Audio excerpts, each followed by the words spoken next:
Welcome to Arirang News. Thank you for joining us for our ongoing coverage of the devastating ferry disaster. It's Thursday, April 17th here in Seoul. I'm Sean Lim. Well, a major rescue operation continues this evening in efforts to save hundreds of people, mostly high school students, who are believed to be trapped inside a capsized ferry off Korea's southwestern coast. It's been over a day and a half since this tragic incident began, forever changing the lives of the 475 people who are on board. In the last half hour, another tally has been added to the death toll. 10 people have now been confirmed dead, bringing down the number of missing to 286. Most on board the Sewol ferry were teenagers, high school students heading to Korea's southern Jeju Island for a field trip. According to a press briefing led by the securities minister earlier today, 179 people have been rescued from the ferry so far. 101 of them are currently being treated in 8 different hospitals, with 5 of them said to be in critical condition. Well, let's now go live to our Yoo Li-an. She joins us from the Paengmok harbor in Jindo-gun County, where search and rescue operations are underway. The harsh weather earlier this afternoon halted search and rescue efforts. Leon, when will operations begin again?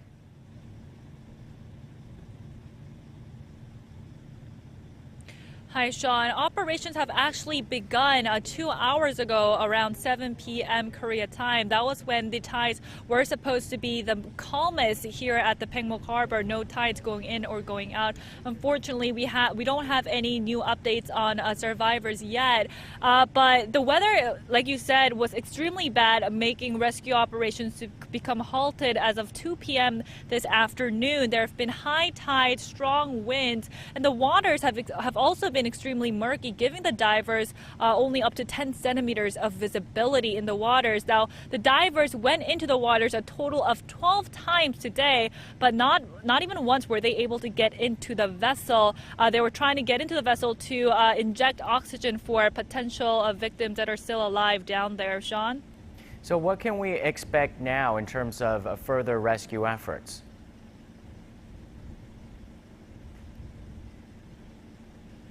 Well, rescue operations will continue here tonight, but we can't really expect much as it's already nightfall and there are rescue ships afloat, but those are primarily being used to see if there are any bodies afloat or there are victims on the waters. But divers going into the waters, that probably won't be happening tonight. And also, the weather is also going to turn for the worse tonight. There's not much rain coming down right now, but as recently as 30 minutes ago, there was rain, and rain is in the forecast until at least tomorrow morning, and the tides are expected to become even higher tonight, as high as up to 4 meters. So the weather conditions won't really working in favor for the rescue operations here. Now we're hoping that the cranes, the 3 large cranes that are set to arrive here tomorrow afternoon around 4 p.m. We're having a lot of hopes on that. Those 3 cranes are going to be used to haul up the vessel and move it to a safer location to smooth the rescue operation process. But given that the vessel is extremely heavy, 6,800 tons to be exact, and plus the water inside it, experts are saying it's really hard to determine how long it's going to take, days probably, to get the vessel to a safer location. Sean?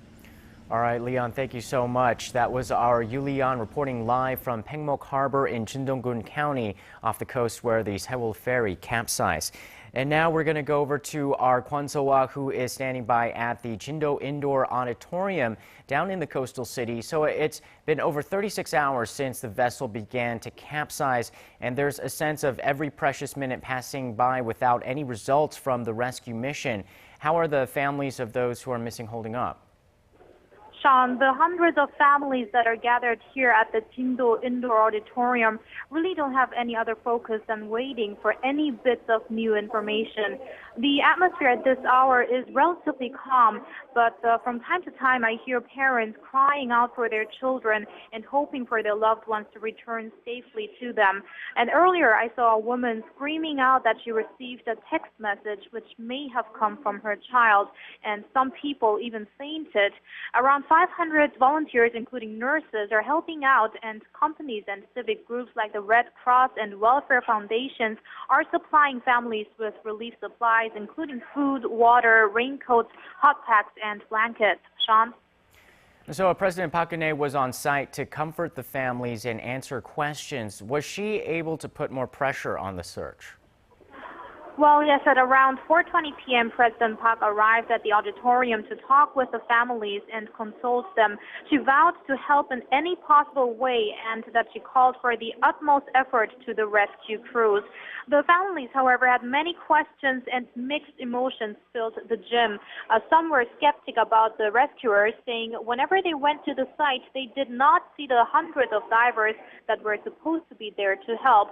Now, when one became outraged about the fact that the families were learning more about the rescue situations by watching the news, people joined by shouting angrily. And that's why President Park has assured them that a television screen will be sent to the auditorium for live observation. And since a few hours ago, one has appeared and families are gathered around it. Meanwhile, some families have taken shuttle buses to Paengmok Harbor to watch the search and rescue efforts with their own eyes, and the buses are running every hour. That's all I have for now, but I'll be back with more later on. Back to you, Sean. All right, thank you, Soa. That's our Kwon So-hwa reporting live from the Jindo Indoor Auditorium, where she's with the families of the missing passengers who are desperately waiting for hopeful news. And for the latest update on the government's efforts to find and bring back all of the over 280 people still unaccounted for, we're now joined by our Park Ji-won here in the studio. So, Ji-won, the ultimate priority right now is to save the lives that may still be trapped inside this vessel. But as President Park stated, the cause of the accident will be thoroughly investigated and justice will be served. What do we know right now? Well, it just came about 4 hours ago that it's been confirmed by the VMS, which is a vessel monitoring system, that the ferry made an abrupt shift in its travel course at about 8:48, 4 minutes before the first report came in, and this could have caused the ferry to list. Due to this, the 180 vehicles and 1,000 tons of cargo on board to shift to one side, ultimately leading the ship to capsize very quickly. And this again is a provisional finding. It's important to repeat that at the investigation into what happened will continue, and there is still a possibility that the ship might have crashed into submerged reefs or rocks. And now moving on to some of the procedures that were taken within the ship, observers say the loss of lives or the number of those still missing at this point could have been greatly minimized if appropriate procedures had been taken. Yes, Sean, unfortunately, the human error is being blamed for worsening the situation. We've heard reports that the passengers were told to remain where they were when the ship first encountered the trouble. This runs counter to what safety experts advise people to do in such situations. They should have headed for open air. Also, there are reports that the captain of the ferry, identified as 69-year-old Lee Jun-seok, was one of the first to jump into a lifeboat, reportedly the only available lifeboat at the time. He abandoned the sinking ship and hundreds of passengers. Experts say this is absolutely unacceptable, that the captain, who should have remained on board giving directions, abandoned ship along with other crew who also bailed out early. The captain spoke to investigators this morning and said he was truly sorry for the passengers and the victims' families. 정말 죄송하고 면목이 없습니다. 뭐라고 말씀드릴 수가 없습니다. And now reports have been coming saying that he wasn't even in the wheelhouse at the moment when the crisis began, when a loud bang was heard aboard the ship. And the captain didn't answer questions about whether he changed the ship's course or whether he used the only available lifeboat to rescue himself. According to the nation's Ship Safety Act, the captain has a responsibility to remain on board in the event of trouble until all passengers are safely rescued. Coast Guard officials are currently investigating Lee on charges of manslaughter. And it's also been pointed out that this ferry was carrying 46 lifeboats, which is mandated by law. However, in released footage of rescue operations, only 1 or 2 rescue boats were spotted, meaning the other 40 plus were not even deployed. And some reports even say the boats were chained up to the ferry. And experts think this is all because of the lack of preparedness and training, which all boils down to human error. And people are still clinging on to hope that there is a pocket of air inside the ferry that the survivors are using to stay alive. Tell us about that. Yes, experts point out that the vessel is not completely submerged into the water. As we can see, the tip of the ferry is still above the surface, which means there could be a giant air pocket there, an air pocket that survivors could be using to breathe and stay alive. And local media reports have been pointing to a case out of Nigeria last year where a fisherman survived for 60 hours underwater by using such an air pocket until he was safely rescued. So families of the missing are hoping and wishing that such a similar miracle might unfold here in the nation as well. Well, there was one miracle that didn't turn out as hoped. Tell us about some of these text messages that were supposedly sent by some of the people still trapped in the boat. Oh, Sean, sadly, the messages were turned out to be false. This is according to the police investigation. Still breaking hearts of parents who held a glimmering hope in the messages that their loved ones are still alive. At around midnight last night, some 15 hours after the ship started listing, the messages came in saying they were alive, which did raise hopes, but now it all turned out to be false. Police say no records of further messages sent since the noon yesterday when the ship almost sank into the water.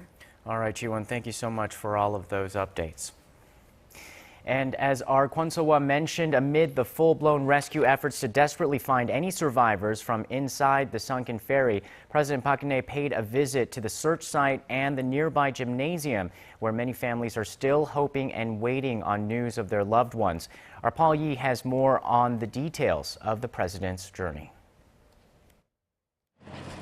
President Park Geun-hye arrived at the site of the search and rescue operation off the coast of Jindo on Thursday afternoon.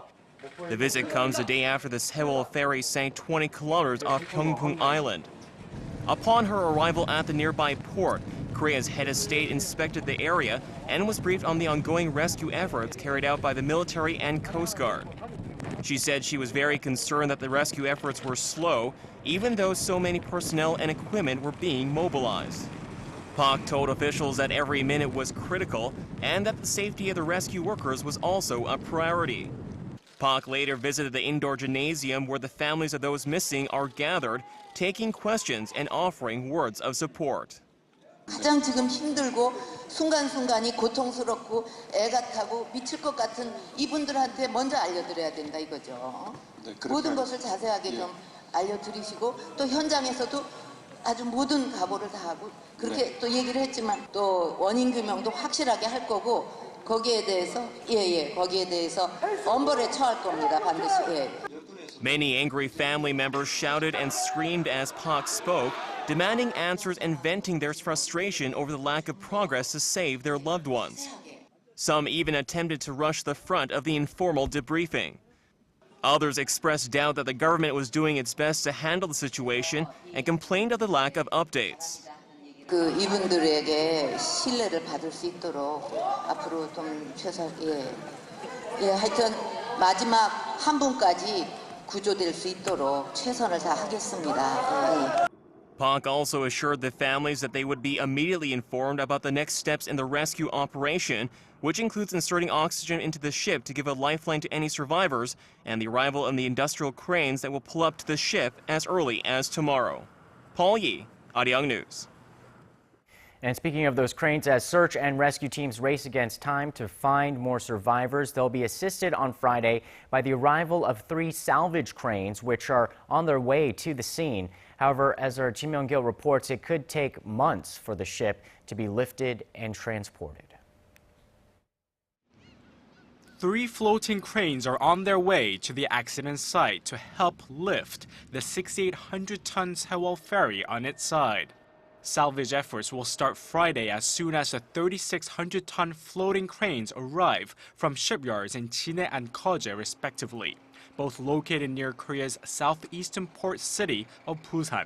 One crane is expected to arrive in the morning and the other two in the afternoon to waters off Jindo Island in the southwestern Jeollanam-do province. However, maritime experts say it may take 2 months for the huge cranes to lift the capsized vessel due to the sheer size and weight of the vessel.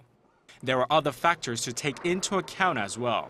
The depth of the waters at 37 meters is one such factor. Others include high tidal waves and the fact that the ship, which was loaded with freight and now seawater, could now weigh up to 10,000 tons. Crane engineers say it will take at least 2 weeks to deploy chains around the huge vessel.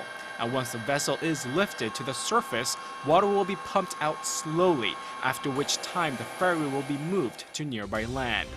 Meanwhile, until the cranes arrive, search and rescue operations will continue for anyone who may be still alive. Jimyoung-gil, Arirang News.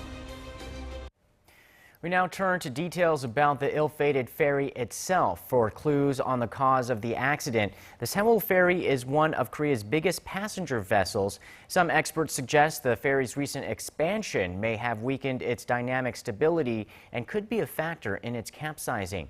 Kim Min-ji takes a look at the structure of the liner.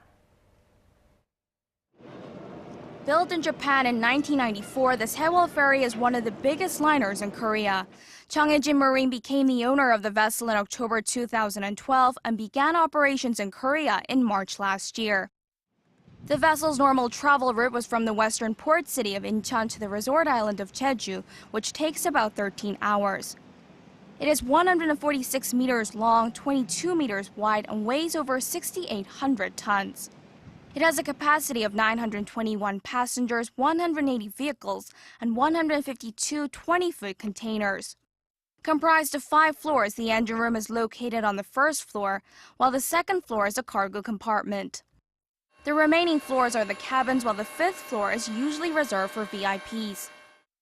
Among the 475 that were on board, more than 350 passengers were designated to the 4th floor, with the majority believed to be students from Danwon High School. There were about 80 passengers on the 4th floor, which is also equipped with a restaurant, information desk, karaoke room, and convenience store. Fears have grown that many of those unaccounted for could be trapped inside their cabins or in other areas and have died. However, there is still hope that some will be found alive, which would be possible if they were using a giant air pocket to breathe, as the tip of the ship is still above the surface. Meanwhile, in a separate development, Seoul's YTN reports that the vessel only had the capacity to carry 804 people in Japan, but was expanded when it came to Korea. If we compare the two, there is a difference in the height of the liner. The deck has been transformed into cabins, allowing it to carry 117 more passengers, while the mass of the vessel also increased by 239 tons. The expansion of the ship is now also being looked into as another possible cause for the accident. Kim Min-ji, Arirang News. So how did the tragic day unfold? The 475 people on board the Sewol ferry should have been on their second day on Jeju Island right now. They left from the port city of Incheon on Tuesday night and were nearly 12 hours into their trip when something caused the ship to capsize. Our Shin Se-min walks us through the ferry's journey leading up to that fateful moment. 11 hours and 52 minutes. That is how long the capsized Korean ferry sailed after departing from its port on Tuesday night before it suddenly ran into problems. It's 475 passengers expected to set off at 6:30 p.m. that night, but their departure is delayed 2 hours due to foggy weather skirting near the coastal area. We were told the thick fog would delay our departure time. There are no indications of any trouble after the ferry hit open waters. And around 10 p.m. Tuesday, the ship passed by Paengmok Island, slipping through the Incheon coastal waters, heading south toward Jeju Island. By dawn, the Sewol ferry passes near waters off Mokpo near Jeollanam-do province. 8:30 in the morning. Excited students wake up to thoughts of their field trip to Jeju. Many either call or text family members about their whereabouts and to tell them they are safe. But 20 minutes later, with just 2 hours to go before the ship is set to arrive at port, the ship comes to an abrupt stop and begins to capsize. The students and others on board would be in Jeju right now, if not for whatever caused the ship to sink. Yet, a majority of them remain missing at this hour, with a massive search and rescue operation underway to find them. Shin Se-min, Arirang News.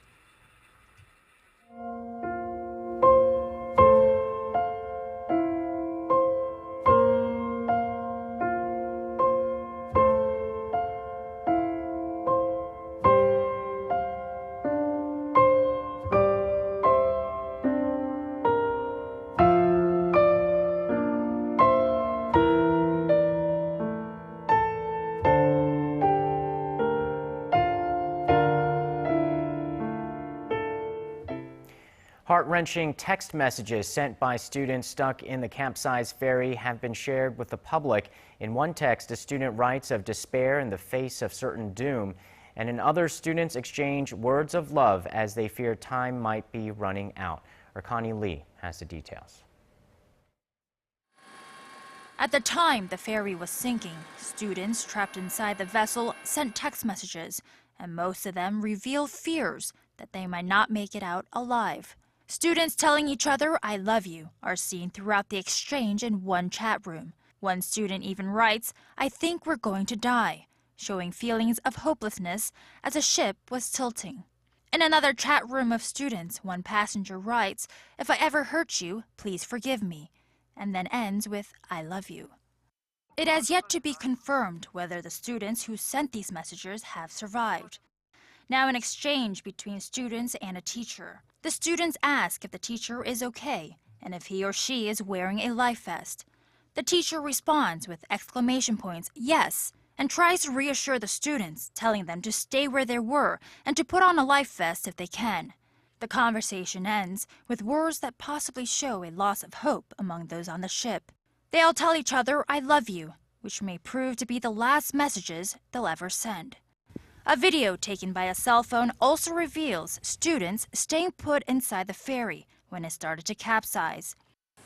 And stories from survivors show desperate attempts to live, with some passengers breaking through windows and jumping into the ocean to be rescued. I just jumped into the water and started swimming. It was really cold, so I tried to swim as fast as I could. When the ship was completely listed, the water just rushed in. The water really came up to my face, not giving me any time to think. But he was one of the lucky ones who actually came out of this disaster alive. Connie Lee, Arirang News. And already stories are emerging about what happened on the ship as it was listing, and many of them include acts of heroism. Our Hwang Sung-yi reports on the selfless people who risk their lives to save others without a moment's hesitation. Amid the chaos of one of the worst ferry disasters in South Korean history, stories of heroism are ringing through the hearts of the public. Female crew member Park Ji-young, who was found dead on Wednesday, remained calm when she ran out of life vests on the 3rd floor and hurried upstairs to grab more for the panicked students. When one student asked her why she was not wearing a life vest, she said crew members would be the last to leave the vessel and that she would leave after everyone was safe.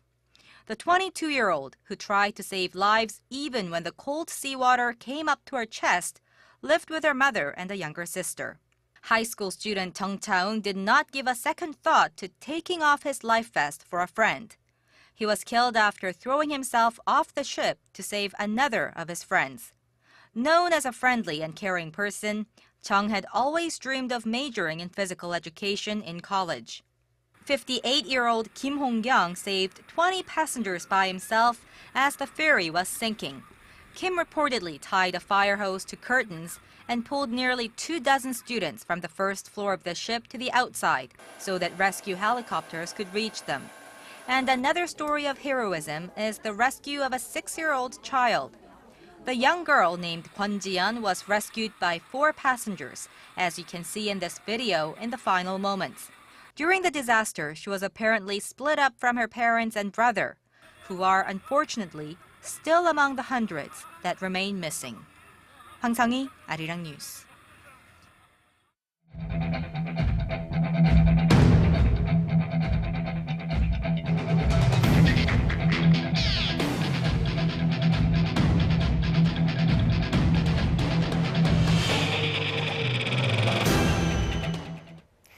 As we can see, the weather looks to be the key variable of rescue operations of the submerged ferry at Jindo. For updates on the weather at the accident site, we connect live to our Kim Bo-kyung at the Weather Center.